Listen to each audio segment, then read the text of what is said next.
மீன் கதை. ஒரு காலத்தில் பெரிய நீலக்கடலின் ஆழத்தில் ஒரு சின்னஞ்சிறு மீன் வாழ்ந்து வந்தது. அதற்கு பெயர் மீனு. மீனு சாதாரண மீன் இல்லை. அதன் செதில்கள் வானவில் போல 7 நிறங்களில் மின்னும். கண்கள் பெரிய பெரிய முத்துக்கள் போல பளபளக்கும். ஆனால் மீனுவுக்கு ஒரு பிரச்சனை. அது எப்போதும் பயப்படும். அம்மா, சுறா வந்தா என்ன செய்வேன்? அப்பா, ஆழ்கடலில் தொலைஞ்சி போய்விட்டா என்ன செய்வேன்? அண்ணா, புயல் வந்தால் நான் எங்கே போவேன்? இப்படி எல்லாவற்றுக்கும் பயப்படும் மீனு ஒரு நாள் தன் அம்மாவிடம் கேட்டது, அம்மா, கடலின் மறுபக்கம் என்ன இருக்கும்? நான் போய் பார்க்கணும். அம்மா சிரித்தது. மீனு, உலகம் பெரியது. பயம் வேண்டாம், தைரியம் வேணும், நண்பர்கள் வேணும், போய் பார். ஆனால் திரும்பி வா என்று மீனு தன் சின்ன துடுப்புகளை அடித்து கொண்டு பயத்தோடு பயணத்தை தொடங்கியது. முதல் நண்பன் ஆமை அங்கிள். மீனு நீந்த நீந்த ஒரு பெரிய பாறையில் ஒரு பச்சை ஆமை உட்கார்ந்திருந்தது. அதற்கு பெயர் ஆமை அங்கிள். 100 வயசானாலும் கண்கள் குறும்பு நிறைந்தவை. போற சின்ன மீனு என்றது ஆமை. கடலின் ரகசியத்தை தேடி போகிறேன் என்றது மீனு. ஆமை சிரித்தது.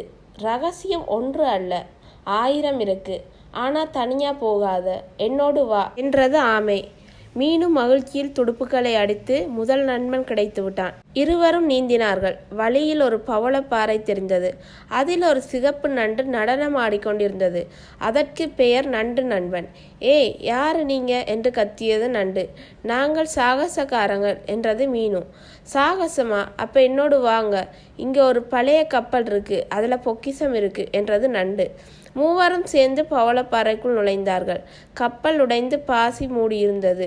உள்ளே தங்க நாணயங்கள், முத்து மாலைகள், பளபளக்கும் கற்கள். மீனு வியப்பில் மூச்சு விட்டது. இது எல்லாம் யாருடையது என்றது. பல 100 வருஷத்துக்கு முந்தையது, மாலுமிகளோடது. இப்போது நம்முடையது என்றது நண்டு. ஆனால் திடீரென்று கடல் நடுங்கியது. ஒரு மாபெரும் சுறா வந்தது. பற்கள் வாள் போலவும் கண்கள் சிவந்து நெருப்பு போலவும்.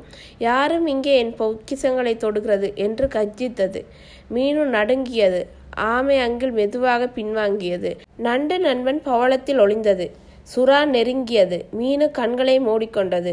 இறந்து விடுவோமா என்று நினைத்தது. ஆனால் அதன் இதயத்தில் ஒரு சின்ன தைரியம் முளைத்தது. மீனு கண்ணை திறந்து கத்தியது, நண்பர்களே, சேர்ந்து தப்பிக்கலாம்.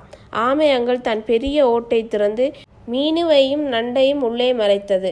நண்டு நண்பன் தன் கைகளால் பவளத்தில் ஒரு ரகசிய துளை தோண்டியது. மீனு வெளியே வந்து தன் வானவில் செதிர்களை மின்னச் செய்தது. சுறா திசை திரும்பியது. இங்கே பார், பவள மீன் என்று கத்தியது மீனு. சுறா துரத்தியது. மீனு வேகமாக நீந்தி கப்பலில் உடைந்த துண்டுகளுக்கு நடுவே சுறாவை மாட்ட வைத்தது. சுறா திமிரியது. ஆமையும் நண்டும் துளை வழியாக தப்பினார்கள். மூவரும் சிரித்தார்கள். சுறா மாட்டிக்கொண்டு அழுதது.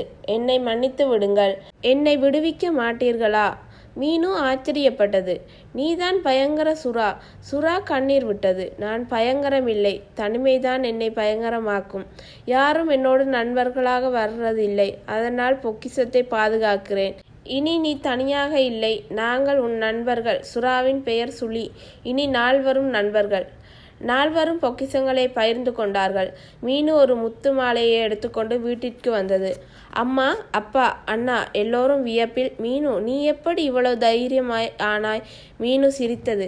பயம் இருந்தது, ஆனால் நண்பர்கள் இருந்தாங்க, தைரியம் தந்தாங்க. ஒன்றாக இருந்து எதுவும் சாதிக்கலாம். கதையின் பாடம்: பயம் இயல்பு, ஆனால் அதை வெல்லலாம். நண்பர்கள் இல்லாமல் எதுவும் சாத்தியமில்லை. தைரியம் சின்னதாக ஆரம்பித்தாலும் பெரிய வெற்றியை தரும்.